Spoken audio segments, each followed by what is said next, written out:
Hello dear students of class 12th। हमारा जो evolution वाला चैप्टर चल रहा है, उद्विकास वाला जो अध्याय चल रहा है, उसमें अभी तक हम लोग ओरिजिन ऑफ लाइफ, जीवन की उत्पत्ति कैसे हुई है, उसके बारे में फुल डिटेल से समझ चुके हैं।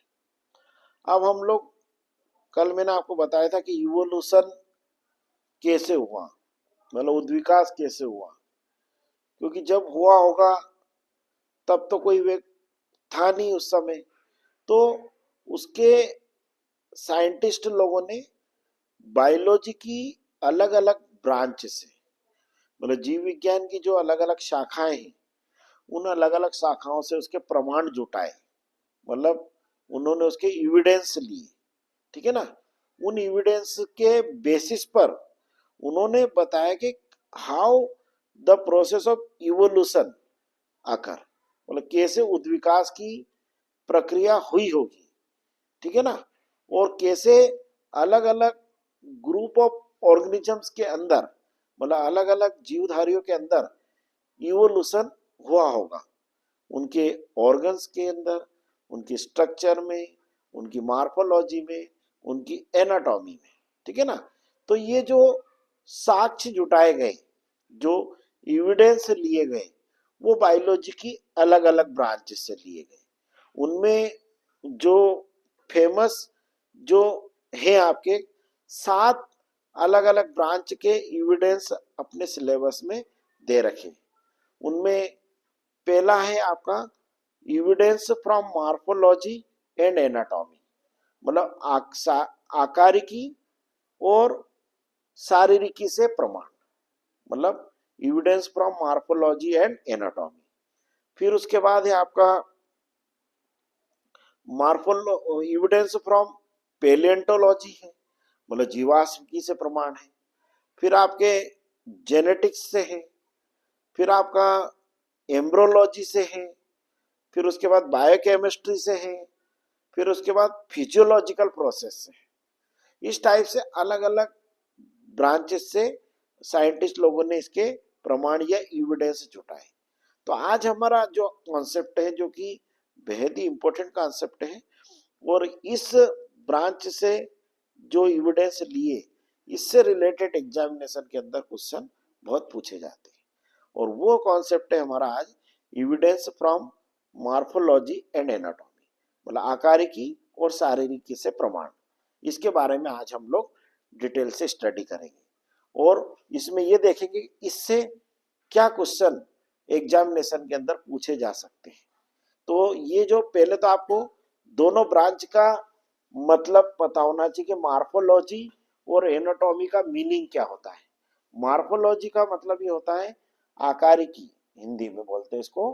मार्फोलॉजी का मतलब होता है कि जो भी लिविंग ऑर्गेनिज्म है, भले वो प्लांट हो चाहे एनिमल हो, एनिमल में भले वो इनवर्टिब्रेट हो चाहे वो वर्टिब्रेट हो, उसके एक्सटर्नल फॉर्म्स एंड फीचर्स की स्टडी को मार्फोलॉजी कहते हैं।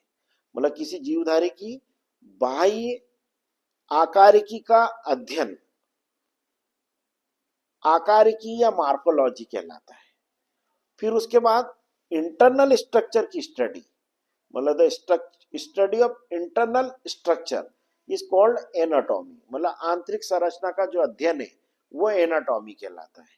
इन दोनों ब्रांचेस से साइंटिस्ट लोगों ने कुछ एविडेंस ऑफ इवोल्यूशन कलेक्ट किए। उनमें से सबसे, इस पार्ट में से जो सबसे इंपॉर्टेंट क्वेश्चन है, जो कि लगभग आप मान के चले हर साल परीक्षा के अंदर आता है, वो है आपका होमोलॉगस और एनालॉगस आर्गन और वेस्टिजियल आर्गन, मतलब समजात अंग, संवृत्ति अंग और अवशेषी अंग। इन तीनों से रिलेटेड कोई ना कोई क्वेश्चन परीक्षा के अंदर हर साल पूछा जाता है। तो एक तो बहुत ही सरल प्रश्न ये पूछ लेते कभी कभी कि जो समजात अंग और संवृत्ति अंग में अंतर लिखिए, write the difference between homologous organ and analogous organ. ठीक है ना, ये क्वेश्चन आ सकता है। अब कभी कभी ये डिफरेंस ना पूछे तो इन दोनों ऑर्गन्स की अलग अलग डेफिनेशन पूछ सकते हैं। जैसे ये पूछ सकते समजात अंग क्या है, व्हाट इज होमोलॉगस ऑर्गन, या व्हाट आर होमोलॉगस ऑर्गन्स। और इसका आ सकता समवृत्ति अंग क्या है, व्हाट इज एनालॉगस ऑर्गन। ठीक है ना, ऐसे क्वेश्चन आ सकते हैं। आप कभी कभी इससे थोड़ा सा अलग हटके पूछ लेते हैं कि वो क्वेश्चन पूछ लेते समजातता क्या है, व्हाट इज होमोलॉगी, है ना। उसी टाइप से ऐसा पूछ लेते समवृत्तिता क्या है, व्हाट इज एनालॉगी। ये सब इसी से रिलेटेड क्वेश्चन आपके, अभी मैं आपको समझाऊंगा तो सारे क्लियर कट हो जाएंगे। और तीसरा है आपका वेस्टिजियल ऑर्गन, अवशेषीय अंग। इससे रिलेटेड भी कोई ना कोई क्वेश्चन परीक्षा के अंदर पूछ सकते हैं। तो सबसे पहले हम लोग इसी कॉन्सेप्ट की स्टडी करते हैं, होमोलॉगस ऑर्गन और एनालॉगस ऑर्गन। होमोलॉगस ऑर्गन और एनालॉगस ऑर्गन में आपको मैं डिफरेंस समझा देता हूं। ये डिफरेंस अगर आपने समझ लिया तो आप उसको, दोनों का अलग सेपरेट क्वेश्चन भी आया तो वही आप लोग इसमें से पॉइंट बनाकर लिख देना। ठीक है ना। तो होमोलॉगस और एनालॉगस ऑर्गन में क्या डिफरेंस है, मतलब क्या अंतर है, और इनसे हम कैसे समझ सकते हैं कि इवोल्यूशन कैसे इनको क्लोजली रिजेंबल करता है, क्लोजली इनको या घनिष्ठता से जोड़ता है, और समझ हमें इवोल्यूशन की प्रोसेस को समझने में कैसे हेल्प मिलेगी, वो भी अपने को इसमें कॉन्सेप्ट स्टडी करना है। तो सबसे पहले हम लोग बात करते हैं होमोलॉगस ऑर्गन की। होमोलॉगस ऑर्गन ये समजात अंग वे अंग होते हैं जिनकी संरचना, है ना, और उनकी उत्पत्ति, मतलब ओंटोजेनी, है ना, मतलब ऐसे अंग जो संरचना एवं उत्पत्ति में समान होते हैं बट कार्य में भिन्न होते हैं। The organs which are similar in their structure and ontogeny are called as homologous organ. मतलब इनकी स्ट्रक्चर सेम होगी, इनकी ओंटोजेनी मतलब जहां से ये स्ट्रक्चर इनकी डेवलप होती है वो सेम होगी, बट इनका फंक्शन, इनका कार्य अलग अलग होगा। ऐसे अंगों को, ऐसे ऑर्गन्स को हम लोग समजात अंग कहते हैं। समवृत्ति अंग की इसकी जस्ट अपोजिट डेफिनेशन हो जाएगी। ऐसे अंग जिनकी संरचना और उत्पत्ति भिन्न होती है बट कार्य समान होता है। ठीक है ना, समझ में आया कि नहीं, मतलब स्ट्रक्चर और उनकी जो ओंटोजेनी है वो डिफरेंट है बट उनके फंक्शन सेम है। ऐसे ऑर्गन को हम लोग समवृत्ति अंग या अंग्रेजी में एनालॉगस ऑर्गन कहते हैं। हिंदी में, इंग्लिश में क्या डेफिनेशन आ जाएगी, the organs which are similar in their structure and ontogeny but different in function are called as analogous organ. जो समजात अंग है वो समजात अंग जिन ऑर्गेनिज्म के अंदर पाए जाते हैं, इनके होने की, या जिन ऑर्गेनिज्म के अंदर ये प्रेजेंट होते हैं, इस फिनोमिनन को हम लोग, इस परिघटना को हम लोग समजातता या होमोलॉगी कहते हैं। मतलब the occurrence of this organs is known as homology. और समवृत्ति अंग में क्या हो जाएगा, समवृत्ति अंगों के पाए जाने की जो प्रक्रिया है उसको हम लोग समवृत्तिता या एनालॉगी कहते हैं। होमोलॉगस ऑर्गन के एग्जाम्पल हो जाते हैं हमारे हाथ, मतलब ये अपना हाथ, hand of man, and four limb of horse, मतलब जो घोड़ा होता है उस घोड़े के अग्रपात। इनकी स्ट्रक्चर सेम है। क्यों स्ट्रक्चर सेम है, जैसे अपनी ये हाथ है, इसकी ये ह्यूमेरस हड्डी है, ये रेडियस अल्ना है, ये कार्पल है, ये मेटाकार्पल है, और ये आपकी जो है फेलेंजेस की उंगलियों की हड्डी है। ये की यही हड्डी घोड़े के आगे की टांगों में होती है, ह्यूमेरस, रेडियस अल्ना, कार्पल, मेटाकार्पल और फेलेंजेस। मतलब स्ट्रक्चर सेम है हड्डियों की बट फंक्शन अलग है। क्यों अलग है, हम हाथ से किसी चीज को पकड़ते हैं, सपोर्ट लेते या कोई वर्क परफॉर्म करते, जबकि घोड़ा जो हॉर्स होता है वो अपने फोर लिम्ब से रनिंग करता है, दौड़ता है। तो कार्य अलग अलग हो गए, ठीक है ना। होमोलॉगस ऑर्गन केवल एनिमल्स में नहीं पाए जाते, प्लांट्स में भी होते हैं। प्लांट्स में कैसे होते हैं, जैसे आपका जो टेंड्रिल होता है ना, समझ में आएगी। टेंड्रिल और थॉर्न, इनकी लगभग लगभग स्ट्रक्चर स्टेम से निकलते हैं, बट दोनों के फंक्शन अलग अलग है। जो थॉर्न होता है कांटा, वो प्रोटेक्शन करता है, और टेंड्रिल से प्लांट प्रतान से मतलब सपोर्ट लेता है पेरिनेशन के लिए। तो ये आपके हो गए आपके होमोलॉगस ऑर्गन के एग्जांपल्स। इसी टाइप से एनालॉगस ऑर्गन्स, अपने समवर्ती अंग। समवर्ती अंग में क्या होगा, डेफिनेशन अभी अपन ने क्या पढ़ी है, ऐसे ऑर्गन जिनकी संरचना और उत्पत्ति है ना समान होती है और कार्य भिन्न भिन्न होता है। मतलब the organ which are similar in their structure and ontogeny but different in function, है ना। तो ऐसे कार्य, ऐसे ऑर्गन में आपका हो जाएगा कीटों के और चमगादड़ के पंख, मतलब विंग्स ऑफ इंसेक्ट एंड बेट। अब चमगादड़ और कीट के जो पंख है उनकी स्ट्रक्चर अलग अलग है। आप देखना इंसेक्ट के विंग्स रहते बहुत स्मूथ रहते, काइटिन के बने होते, और जो आपके बेट होता है उसके जो विंग्स होते हैं उनमें हार्ड स्ट्रक्चर्स होती, बोन्स लाइक स्ट्रक्चर्स होते, बट दोनों का फंक्शन सेम है। दोनों से दोनों ऑर्गेनिज्म फ्लाइंग का काम करेंगे, उड़ने का काम करेंगे, ठीक है। तो ये उनका हो गया आपका समवर्ती अंग। इसी प्रकार से प्लांट में स्वीट पोटैटो एंड पोटैटो, मतलब शकरकंद और आलू, दोनों का काम सेम है।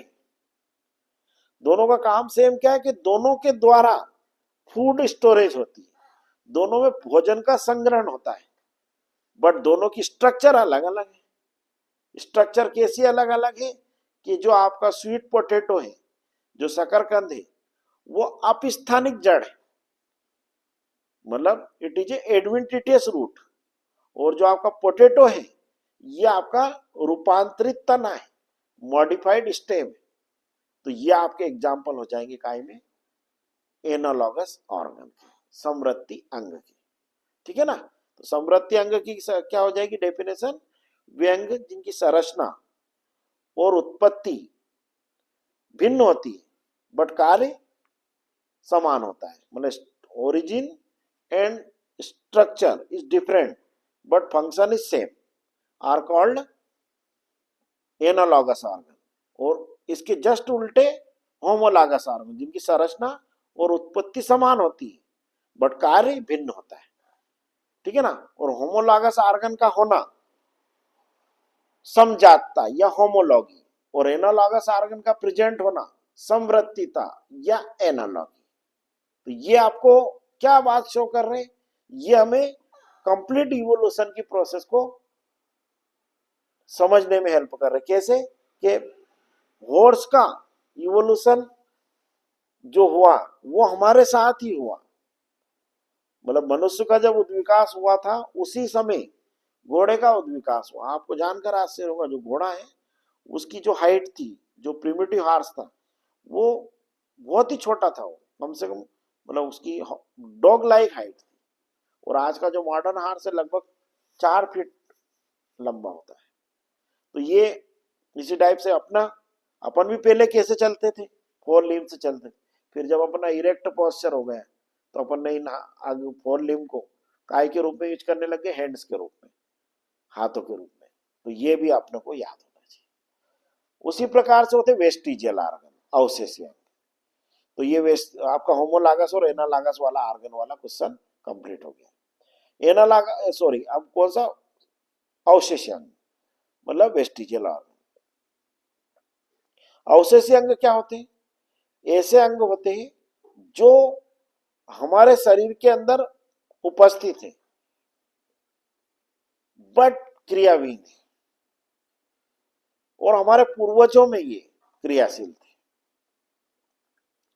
The organs which were functional in our ancestor but non-functional in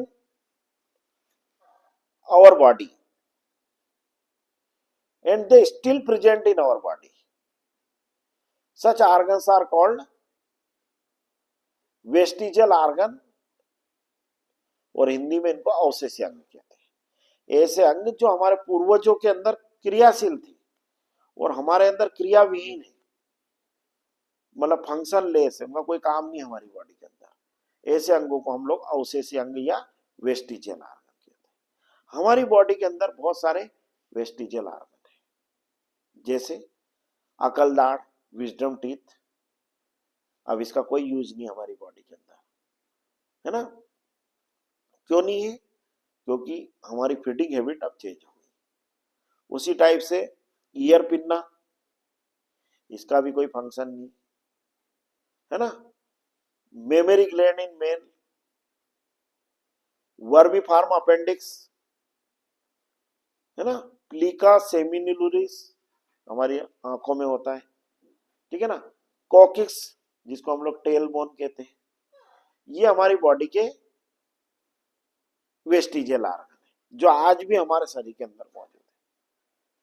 और हमारे हमारे जो एंसेस्टर थे, हमारे जो पूर्वज थे, उनके अंदर ये उस समय थे भी सही बट फंक्शनल थे, मतलब क्रियाशील थे। इससे बात सिद्ध होती कि उनसे हमारा इवोल्यूशन हुआ है, और in the due course of time, क्योंकि अब हमारी बॉडी में उनका कोई फंक्शन नहीं बचा है और उन ऑर्गन का आज भी हमारी बॉडी में प्रेजेंट होना ये बात को शो करता है कि हमारे एंसेस्टर जो थे उनसे हमारा इवोल्यूशन हुआ है, हमारे पूर्वजों से हमारा उद्विकास हुआ है। ऐसे बहुत सारे बर्ड्स में, जैसे कीवी है, ऑस्ट्रिच है, ये जो पक्षी होते हैं इनमें पंख होते हैं पर ये उड़ नहीं सकते, मतलब they are having wings but can not fly, है ना? तो इन पक्षियों के अंदर क्या है? विंग्स जो है उनके वेस्टिजियल ऑर्गन। उसी टाइप से आपका जो स्नेक होता है उसमें लेग्स होती है, टांगे होती है, वो उसके वेस्टिजियल ऑर्गन है। क्यों? क्योंकि अब वो बरोइंग हैबिटेट, मतलब बिल बना के रहने लगा। तो ये इस प्रकार से हमारी बॉडी के अंदर वेस्टिजियल ऑर्गन या अवशेषी अंग पाए जाते हैं। तो ये हमारा 3 ऑर्गन्स का जो कॉन्सेप्ट लिया गया, ये कहां से लिया गया? शारीरिकी और आकारिकी से, मतलब फ्रॉम मॉर्फोलॉजी एंड एनाटॉमी। और तीनों के सेपरेट क्वेश्चन बनते हैं। तीनों के सेपरेट क्वेश्चन कौन से बनते हैं? होमोलॉगस और एनालॉगस ऑर्गन में अंतर आ सकता है, difference between homologous and analogous. Hindi medium वाले बच्चे भी ध्यान रखें, इसकी अंग्रेजी जरूर याद रखें, क्योंकि कभी कभी डायरेक्ट परीक्षा के अंदर इंग्लिश वर्ड ही पूछ लेते हैं। समजात अंग एवं समृद्धि अंग में अंतर लिखिए। फिर अगर नहीं आया तो दोनों की डेफिनेशन भी आ सकती है अलग से, कि समजात अंग या समजातता क्या है, व्हाट इज होमोलॉगस ऑर्गन और होमोलॉगी। इसी टाइप से आ सकता है समृद्धि अंग या समृद्धिता क्या है, व्हाट इज एनालॉगस ऑर्गन और एनालॉगी। ठीक है ना? 3 हुए ये क्वेश्चन। इसी प्रकार से ऐसा आ सकता है अवशेषी अंग क्या है, व्हाट आर वेस्टिजियल ऑर्गन्स, है ना? समझ में आया कि नहीं? मनुष्य के शरीर में पाए जाने वाले कुछ अवशेषी अंगों के नाम लिखिए। Write the name of vestigial organs present in human body. तो ये हमारा एक बहुत इंपॉर्टेंट कॉन्सेप्ट था जो आज हमारा कवर हुआ। परीक्षा के अंदर जो मान के चलना बहुत ही इंपॉर्टेंट है, 12th के अंदर बहुत पूछते हैं इसको। ऐसा कोई साल नहीं जाता जब इनसे रिलेटेड कोई क्वेश्चन ना आए। ठीक है ना? वीडियो को आप ज्यादा ज्यादा लाइक करें, शेयर करें, क्योंकि बहुत इंपॉर्टेंट क्वेश्चन है। ओके, अगले वीडियो हम कल मिलेंगे। Okay, all the best.